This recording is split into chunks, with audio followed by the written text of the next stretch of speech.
dream WrestleMania. So I'm going to go with Randy Macho Man Savage against Mr. Perfect Kurt Hennig. You can't have a Mania without The Undertaker. I would have his greatest rival. I'm going his brother Kane. I'm going triple threat here. It's John Cena, Roman Reigns versus Randy Orton.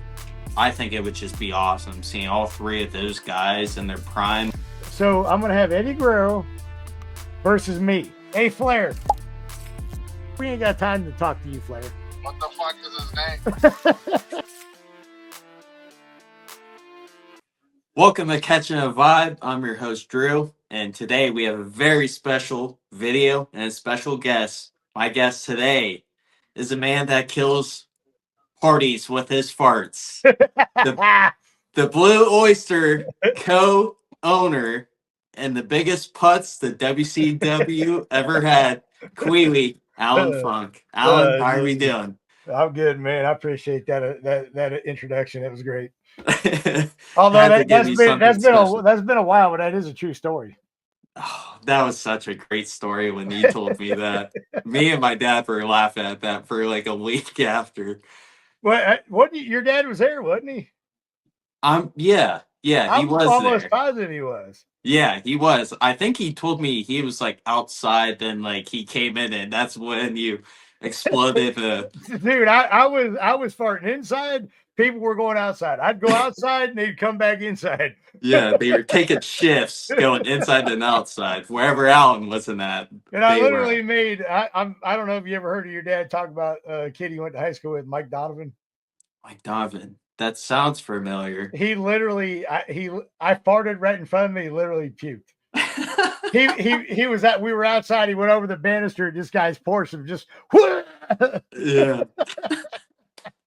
Oh, that's great. That's great. So, WrestleMania is this weekend, and I have to ask, like, are you going to watch Mania? Are you excited? How are you feeling about this Mania? You know what? When I was younger, I would get excited for WrestleManias. I wouldn't say I would even remotely close getting excited for WrestleMania anymore. And as far as like being in the wrestling business, that might sound a little sad, but I just don't watch wrestling much anymore, man. You know, with all the politics and stuff that involved me and my wrestling career and stuff, it just kind of left a bad taste in my mouth. And I not that I don't hate wrestling. I just don't watch it like I used to, and I don't put it up on a pedestal like I used to when I was younger. Gotcha. I guess you could say that.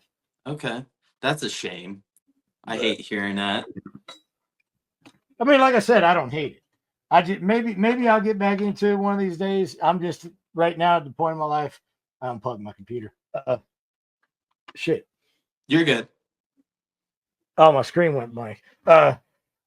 Yeah, just you know, maybe one day I'll get back into it. But you know, and I'll watch guys that I know, or like Crowbar. I think he just did another match in AEW, Ring of Honor or something like that. So, and him and I are good buddies, and you know, I'll watch him, or you know, if somebody I know is doing something, I'll watch them.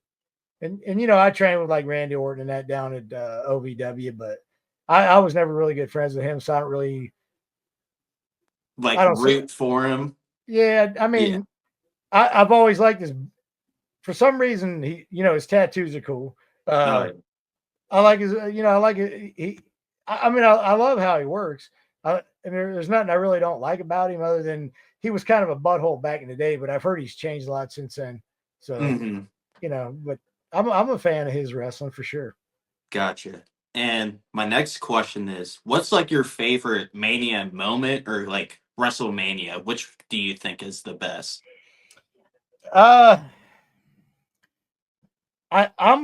It's going to be a tie. And the reason I say that is because WrestleMania, the first WrestleMania in Madison Square Gardens with Hogan and Mr. T, the way they promoted that, the way they did like Saturday Night Live back then when we were kids, and Saturday Night Live was crazy when we were, kids growing up. Everybody watched Saturday Night Live. Now you never hear anybody talk about Saturday Night Live because it's just shit. They're all liberal, a bunch of horse shit. whether you're liberal or not, I don't know, but just the woke bullshit and all that crap. Back when we were kids, dude, Saturday Night Live was the show to watch, dude. It was awesome. Yeah. So when you saw Hulk Hogan as a wrestling fan, and Hulk Hogan was my favorite growing up, when I could turn on anything other than wrestling and see him, I was like, holy crap. Like, because we didn't have the cable channels we have back then as we have now. And the TV was limited. So when you got to see that kind of stuff, dude, it really meant something to watch stuff like that. So the way they set it up, just wrestling at Madison Square Garden, the greatest, arena, not just for wrestling, but all kinds of venue, stuff. Yeah. And then which he wrestled Piper and Orndorff, which Orndorff became one of my mentors in WCW in the power plant. So now WrestleMania even means more to me then, or more to me now than it did then, because I personally know everybody that was in it. Yeah. I've met all the guys. Piper was a great dude. Orndorff was awesome to me. A lot of people didn't like him. He was in, I don't know if you've been around anybody who's been bipolar, but he was bipolar and he was kind of hard to deal with sometimes. And that's why people, have, say bad mixed things feelings about him. But Paul was always a great dude to me.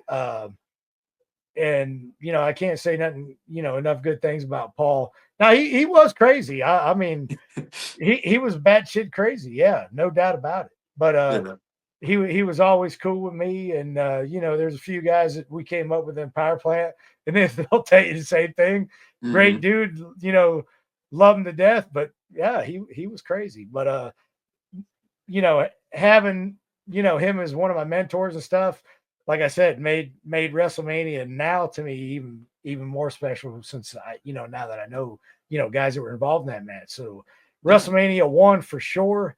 Not only because of that match, but just because, it was the first WrestleMania and I was a kid back then, and it was unbelievable. And then also I'm going to say WrestleMania 3 in the Pontiac Silverdome, even though it was in Michigan, it was back then it was crazy. I think they lied about the attendance or the record, but I feel like they said that in the Mr. McMahon documentary. And I've heard it several times. I think they were saying it was like what did they say, the original, like 87,000 or 97,300 or something like that. Yeah, something. And then now they're saying it was only like 60 something maybe, or right. But I mean, even it doesn't matter, dude. When you watched it back then, they could have told you there was 300,000 people in that thing, and you would have believed them. You know what I mean? Because it was ridiculous. Yeah. And the way they came out in them carts, like they had the wrestling ring like carts where they come out in, and of course Hogan, he left in it, but he walked down the aisle. He was fired up. Yeah. So I think he was the only one that didn't come in the ring in one of those. And then WrestleMania 3 too. Because Macho Man had a great match with Steamboat, and I was pretty good buddies with Macho Man. So, as I said before, looking back on that match, now that I knew Macho Man, it was even greater, Yeah. Oh yeah. I got you. Now there was other great WrestleMania moments, but those two probably a tie for my all-time favorites. I got you. Okay, so now we're going to dive into our dream WrestleMania. So we each came up with 6 matches. This is past, present, legends, and stars now. And do you want me to start, or do you? Yeah, start out. It's your podcast, buddy. But listen, have with 6 matches, and I'm sure any wrestling fan around the world will tell you, it is hard to pick 6 matches over from the time even before I started watching wrestling, because I'm a big nostalgia, wrestling. Oh, for sure. Billy Graham, all the guys back in the in the day. It is tough to pick out 6 matches. So the 6 matches, and my opener, I'm going a tag team match here, and I'm getting 2 of my all-time favorites and 2 fan favorites here. I'm going the Usos, Jay and Jimmy, versus the Hardy Boys. These are 2 of the fan favorites of the tag team division. Jay's my favorite right now, so I gotta get him in my all-time Mania and just the Hardys. I mean, Jeff was, he was on fire before he got all in that trouble with the abuse and stuff. But I think that would just be a spectacle to see those guys Yeah. and their Back in the day, brothers. man, he was awesome. Their brothers, like their chemistry is always on point. And I gotta see Jeff with the Swanton bomb from, I don't know, top of the ladder. Then that would make my mania just seeing those two. And I would get the Usos to win because I'm a little biased. It's my WrestleMania, so I have to. And you got the shirt on. Yeah, I got the shirt on. Hopefully he gets the championship this weekend. All right. That so other than the Swanton, that's all you'd want to see. You wouldn't want to see the since it's the Usos to have The Rock come out and do a rock bottom and win the matches for them, or they have their what is it? It's Frog Splash or something. The Uso Splash. Yeah. That would have to be their finisher. I mean, so do a double. Yeah, do a double on both Matt and Jeff. I think that'd be a cool ending to the match. Okay, so let me ask you this real quick. What year would you want the Hardys to be? Ooh. I want to say like middle 2000s. Yeah. Like their prime. I feel like that was like Jeff and Matt's like prime. Yeah, see, when I got into WCW, it was in '98, and they were pretty hot then. And then once I got into once WCW got bought out by WWE, that's when I actually met the Hardys. They came down to Cincinnati and hung out with us. And really? They were at our apartments and hanging out. And Jeff sings and he plays instrument like a guitar. Really? So he had his guitar there and he was singing. Jeff is a real like eccentric kind of dude. He's real artsy type. You know what I mean? I don't want to say, I don't want to use a negative term for it or whatever, but he's just real, and he's really cool, man. Down to earth, cool. One of the coolest guys you'd ever meet. Yeah, that's and cool. He's real welcoming to meeting you and treating you like you're somebody. So yeah, Jeff Hardy was great, man. That's awesome. Well, Matt is too, but Jeff Hardy, he was a really cool dude. All right, who's your first match here? Okay, well, let's go with in no particular order. Like I said, it was so hard to pick just 6 matches of guys that I would like to see wrestle. So I'm going to go with Randy Macho Man Savage. Oh, yeah. Bonesaw is ready. Bonesaw's ready. Against Mr. Perfect, Kurt Hennig. Now, I know these guys wrestled once before on Nitro in WCW, but, it was way past. Like, I would like to see these guys wrestle probably 80, 87, 86, 87. 86.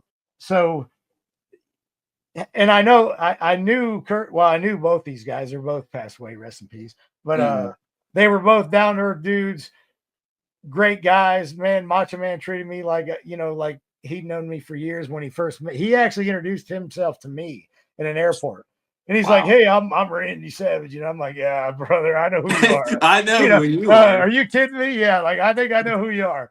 And he laughed. I said, I introduced myself, told him I was from the power plant and stuff, and he's, he knew we were wrestlers because I don't know if somebody smartened him up or whatever, but he, and I was gonna go introduce myself to him, but he started walking to me because we just got in the concourse there, and then when he introduced himself to me, man, I was like, "This dude's awesome, man!" Like.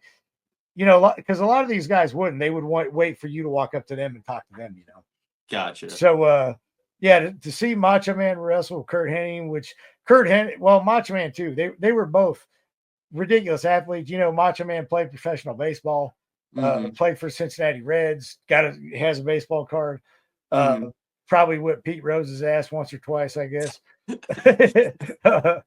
But you sold the game, brother. But Kurt Hennig, if you ever do yourself some justice and watch some old Kurt Hennig matches, dude.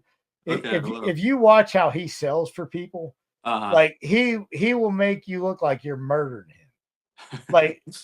like some of his selling, dude, is top. It's so top notch that I learned a lot from him just watching him when I was a kid. Like when I used to sell,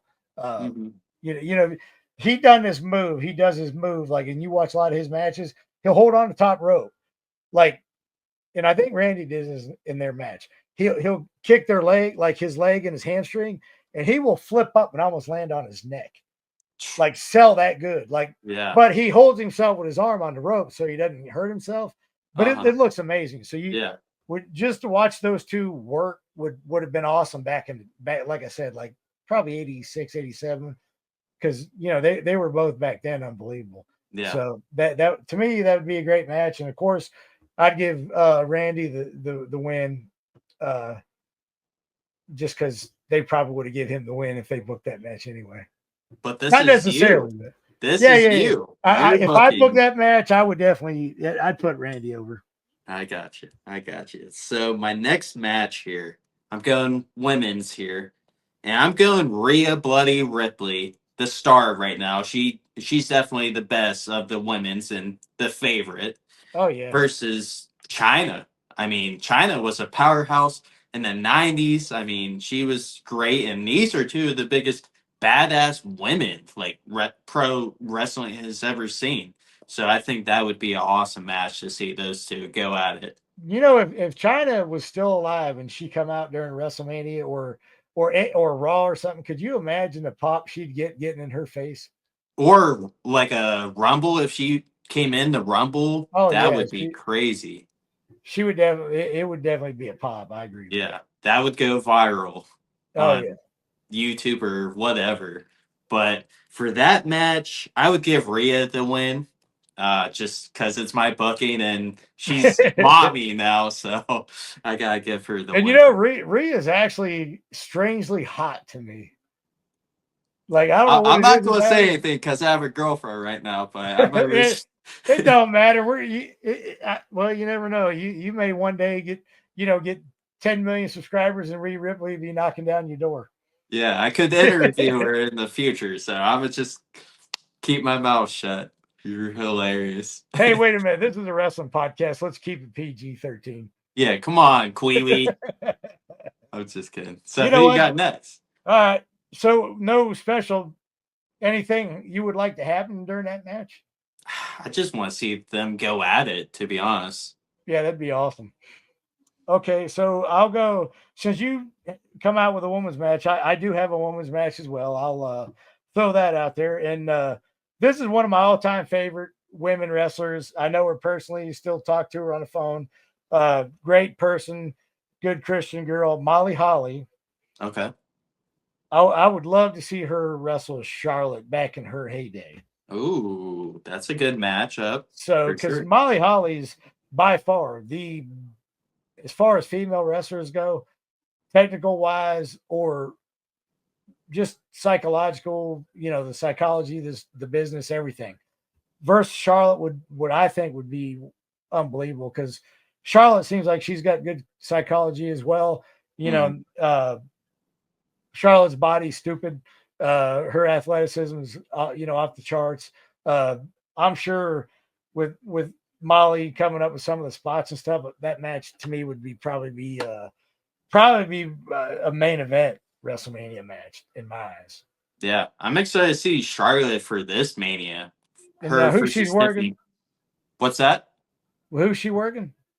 Tiffany Stratton. She's the women's champion right now. That's even sad I had to ask you that. That tells you how involved I am in she's new though. Like this is her first full year in WWE. So and I do know the name, but I'm sure if I saw her, I'd know who you're talking about. Yeah. She's good too. But that's a great pick there. Who you have winning? Do you have I'd definitely have Molly Holly going over. Okay. For sure. So she was Miss Madness in WCW. Mm-hmm. She was in his little entourage. Okay. I like that. So my next match here, you can't have a Mania without The Undertaker here. I mean, just one of the most iconic characters WWE has ever created. The streak. He went 22 matches in a row winning. He finished. Oh yeah.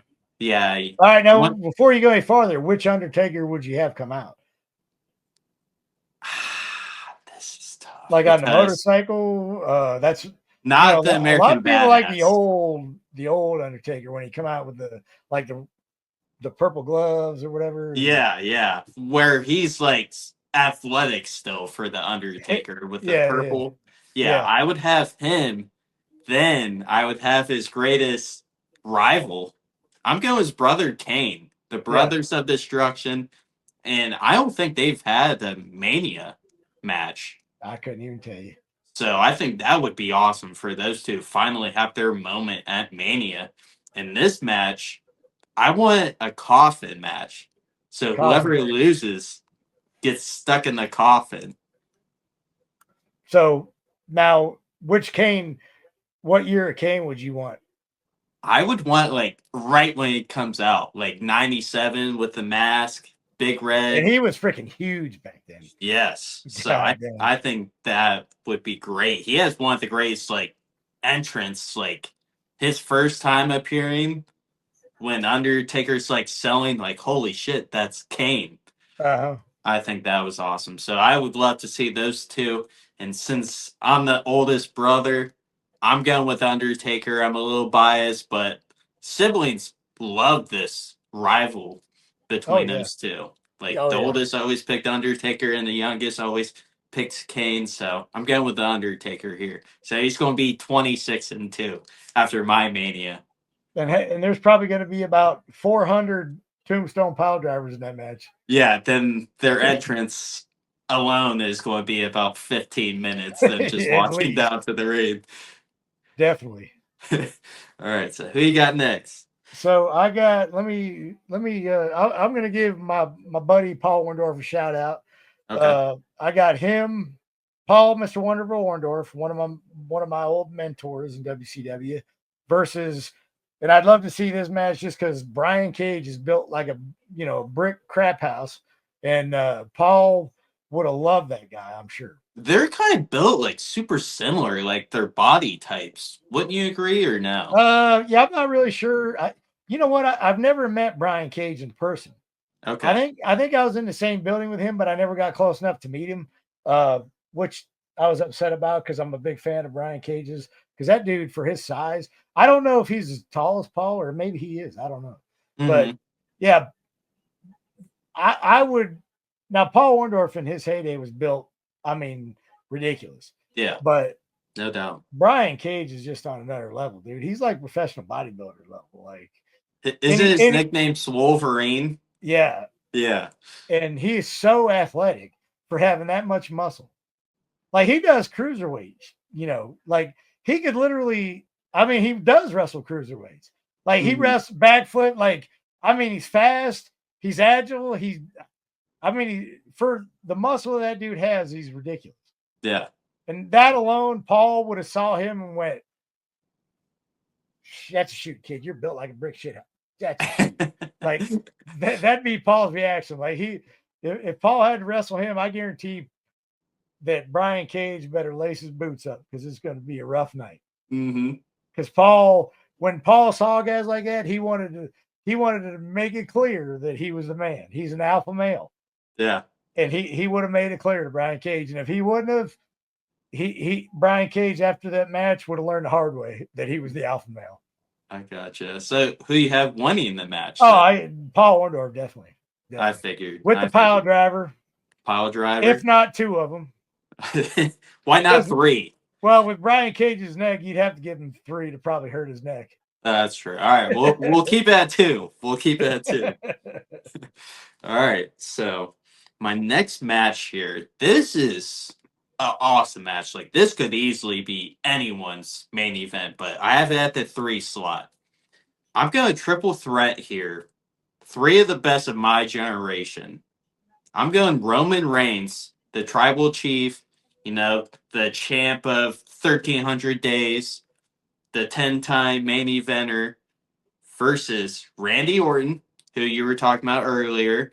I mean, the RKO is one of my favorite finishers, and he was a 14-time champion. Versus... Hey, check this out. You want to see who's calling me? Who is it? You can't see it. Ah, shit. It's blurry. Oh, there it is. Can you see it? Is it Molly Holly? No, it's David Flair, Ric Flair's son. Oh, no way. Watch cool. this real quick. Good. Hey, Flair. What are you doing? I'm doing a podcast, a wrestling podcast. I'm gonna have to call you back. I'm with a big dicky right now. Well, listen, I only answered it because it was you, and I wanted to let everybody hear me tell you to go fuck yourself. Doing one right now? Yeah, I really am. Can you hear him?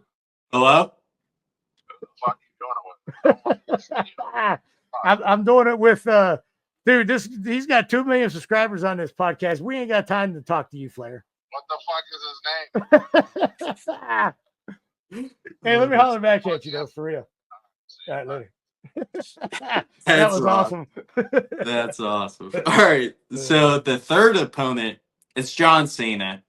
I mean, who's going to break Ric Flair's record to so hit Cena 17. would be a heel in this match?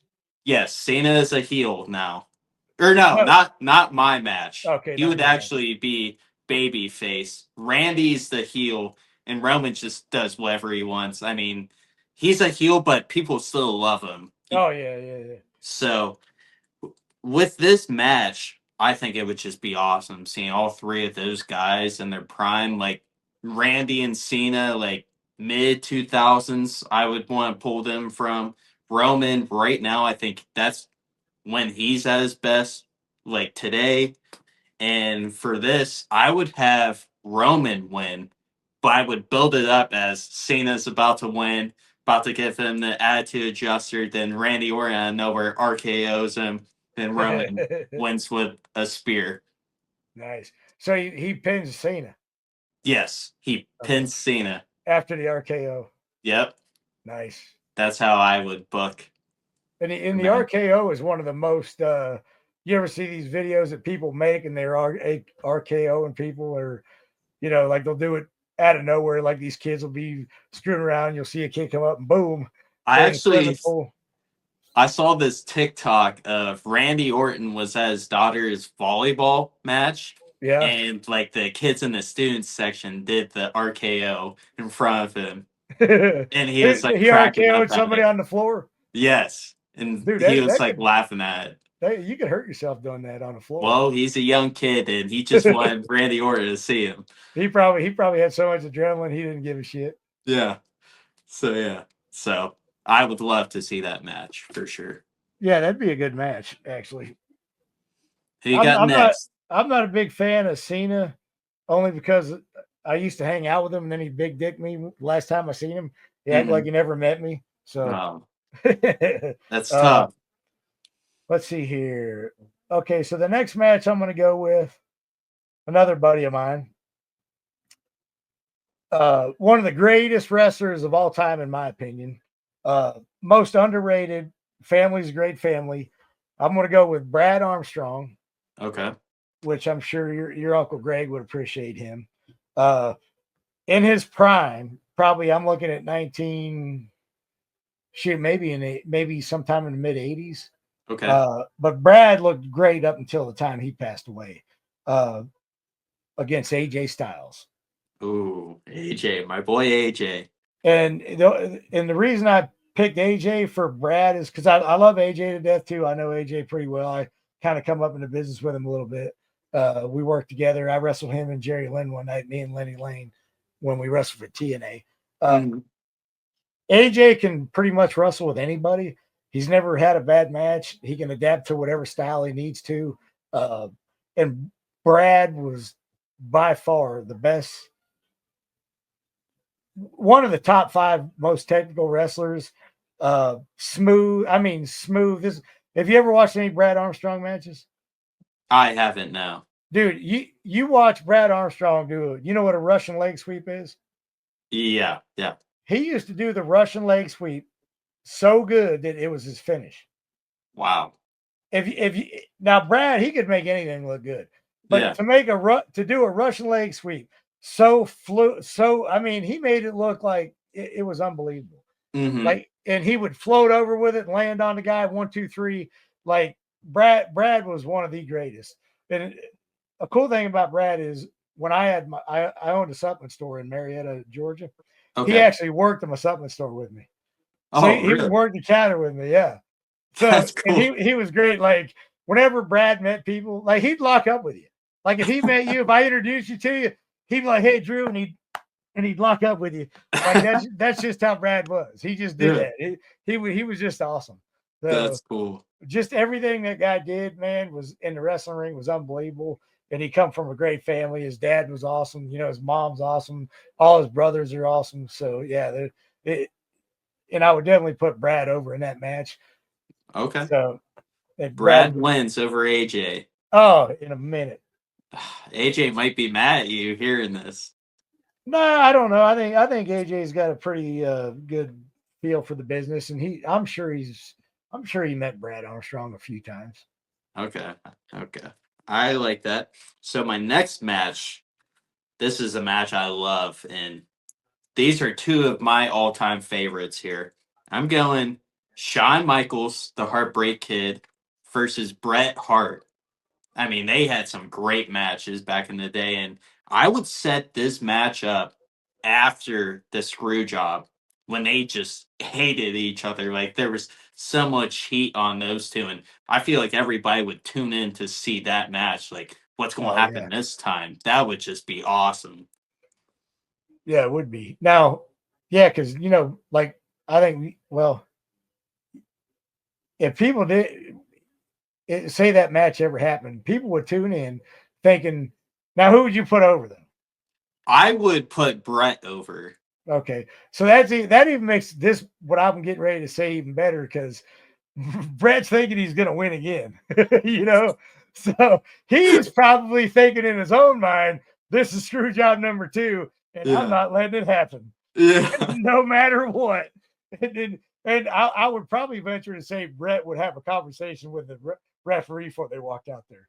Oh, for sure. For sure. He's like, do not screw me out again. That would be interesting. That would be an awesome match. Yeah. Instead of Vince McMahon being in the front row, I could be in the front row and him just look at me. Yeah, that'd be a good match for a lot of reasons. I mean, those two were definitely two of the best, like, pure wrestlers, too. Oh, yeah, no doubt. Yeah. Okay. Bret Hart for sure. Yeah. So who you got next? Okay, now, this ain't the last match. This is next to the last. Okay, Yep. so I got a good buddy of mine, Chris Ford, Crowbar in WCW. Used to go by Devon Storm. Okay. And I will use Crowbar probably when he first came in. So I think he first came in 99, 2000 area. Mm-hmm. Versus Finn Balor. Ooh. Now, which Finn are you taking? Probably within the last couple years, but I want the Demon. I want the paint. Oh yeah. I want the full gear coming out with Crowbar because I think they would have an unbelievable their match because Crowbar can do anything. Mm-hmm. This kid's unbelievable. He's been in the wrestling business 30 years now, and he still hasn't missed a beat. Like he could still wrestle a match today that he could have wrestled 20 years ago. Wow. Against Finn Balor. Just the athleticism and the moves, the back and forth, the false finishes they could do to swerve the crowd this way and that, and that'd be a great match. And, for sure. I would put Crowbar over by a landslide. By a landslide? By a landslide. Would that be the shortest match of your Mania? No. That match. Well, actually, none of the matches I have could be a short match. Okay. These are matches that people would want to see in my eye. And the tech, most of the guys I got are technical, and just with the as far as performance, the entertainment value. Yeah, you couldn't have a quick match for any of these matches. Crowbar's never had a short match, so yeah, he's not looking for a short match. I got you. Because he likes telling stories. Yeah, that's cool. Yeah. All right, the main event for me, I'm going Stone Cold Steve Austin, the Rattlesnake. I have to put him. He's my GOAT. versus The Rock. I mean, two of the biggest superstars that WWE has ever had. I mean, there's just endless possibilities of what story could we have for this Mania between the two. I think that would be awesome. And I would have Stone Cold win. Then after, I would jump in the ring with him, drink a beer, then he stuns me. And that's the end of Mania. Now, what kind of what? Okay, so you're talking like 96's Rattlesnake, 97.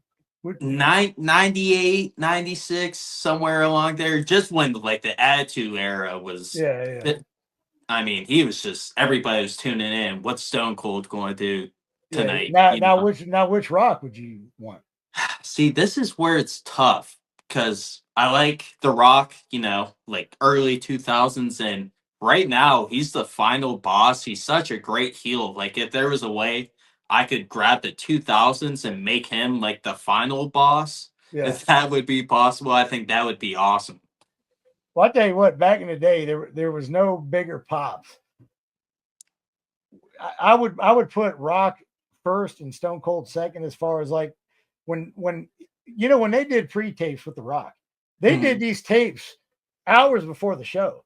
But when the show aired, the crowd, it was almost like they planned what the crowd was going to say. Like when you have an interaction with a wrestler like that, of that caliber, that they've already recorded, and you're still getting the crowd participation to go right along with what you recorded, to me, that's insane. Yeah. Like The Rock did that better than anybody, in my opinion. So to have those two in the same match, the promo, the whole, and I'm sure, the whole, the 2 months before this leading up to that match, would be ridiculous. Right. And, everybody just is like, oh, it's time. Like, it's main event. So everybody's amped up. Then they just hear the glass shatter. Then The Rock's music. It would just, I mean. And there's not one person that would have left that arena from the time they got there till that match was over with. People would stay like an hour after the match. Oh, too. Yeah. They probably would, just to see if anything else was going to happen. Right. Maybe they would still be sitting around to see if the screw job was going to happen still. Yeah. For sure. But I'm going to have Stone Cold win here. I have to. Oh, yeah, that's a good call. Yeah. So either way, you're going to get a pop and a half. Oh, for sure. It's a win-win situation. Oh, yeah. So who you got? Okay, so I didn't do any of this in like main event order. This and that. Obviously not, because this last match is definitely, I wouldn't put as a main event, other than in my eyes, because you probably know what match I'm going to tell you. I'm going to put Eddie Guerrero, which I became pretty good friends with in when I was in WWE, and he got released, actually came back and was in Cincinnati with us. Okay. And then he may have got released again during that time or whatever, but he was kind of in one of those transition periods. But so I'm going to have Eddie Guerrero versus me. And I think it'd be an awesome match. Because I've wrestled Eddie several times when we were in WWE developmental deal, I guess you could call it. We were in HWA in Cincinnati, and then we would wrestle down in the OVW with Cena and Orton and Batista and all those guys on Sundays. So Eddie would always put me over, dude. Would always want to get in the ring with me and do stuff. Whenever we wrestled, compared to other guys like at his caliber, because Eddie was one of the greatest. Sure. Whether you like him or not, you cannot deny Eddie's ring talent was second to none, dude. Like he had the family legacy on his shoulders, and he carried it well. I mean, this guy in the ring was unbelievable. Yeah. So a guy of this caliber, like working a guy like me that was in WCW, always treated me good, always put me over. Whenever you were in a match with some of these guys as a young guy coming up, you would wrestle guys like when I wrestled Goldberg, I wrestled Kevin Nash, Rick Steiner, and these guys. They never, I don't know how I want to say this. They not that they would try to demean you, but they knew they were going to go over. They Right. knew that you were getting very little in. The difference between all these guys and Eddie Guerrero is when I worked for Eddie, he let me do whatever the hell I want. Like I was wrestling somebody I came up with in the power plant. He had faith in my ability as a wrestler. He would make me shine or let me shine. He would make me look good. I would make him look good, and he knew that. Now, after I wrestled like Rick Steiner, for example, he was kind of nervous because he never worked me before, and he knew I was up and coming and thought I was going to screw stuff up. Yeah. But after the match, he had a lot of faith in me. Then him and I became pretty good friends, and he realized that that I should be there. So you got to earn your respect sometimes. Well, all the times in wrestling, you got to earn your respect. Right. But with some of these guys, you got to work harder at it, just to show them that you should be there. For sure. And it's kind of a weird sport, but Eddie, he trusted me probably more than any of the top guys that I worked at that time would have. And, because he saw me working in the, the training. So, he knew that I could do stuff that I say I could do. So for sure. It was great working with Eddie, and I would love to have a WrestleMania moment with Eddie. That'd have been awesome. Man, but I'm gonna put Eddie over. I'm not putting myself over. Oh, come on! I'm not one of these bookers. That, Let Kwee Wee shine, damn it! Now, see, now if I was really a booker booking this WrestleMania, that would be the main event match, and I would go over. But I'm not. It's not going to be a main event match. It's going to be, with Eddie in it, it would be probably up a little higher in the card. Wouldn't be a mid card. Wouldn't be a curtain jerker. But yeah, I'd put Eddie over for sure. I respect that. I do. I didn't see Eddie as your opponent though, but that is really cool that you guys were close.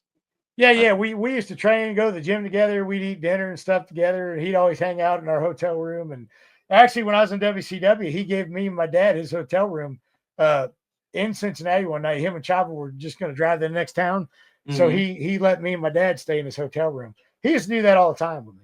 Wow, man, legend for sure. Yeah, he was great, dude. Great. Yeah, that's awesome. But Allan, that wraps up our all-time WrestleMania. I want to say thank you so much again for coming on. It was awesome talking to you and pulling our own Mania. Yeah. Like I said, it was tough getting 6 matches, but I tried the best, and I think you did a real good job with it. So thank you. Maybe I got future in booking matches. You know what? Maybe I'll call Shane McMahon up, or I don't know if Shane has anything to do with up there or not. Triple H ain't gonna probably answer my phone call. So, and Jamie Noble, he's still up there, and me and him used to be roommates. All right, Allan. Thank you again. But all right, buddy, appreciate thank you guys. Yeah, thank you guys so much for watching. If you enjoyed the video, please give it a like and subscribe and comment down a match you have or a match you liked from us. Let me know. I'll see you guys next time. Peace.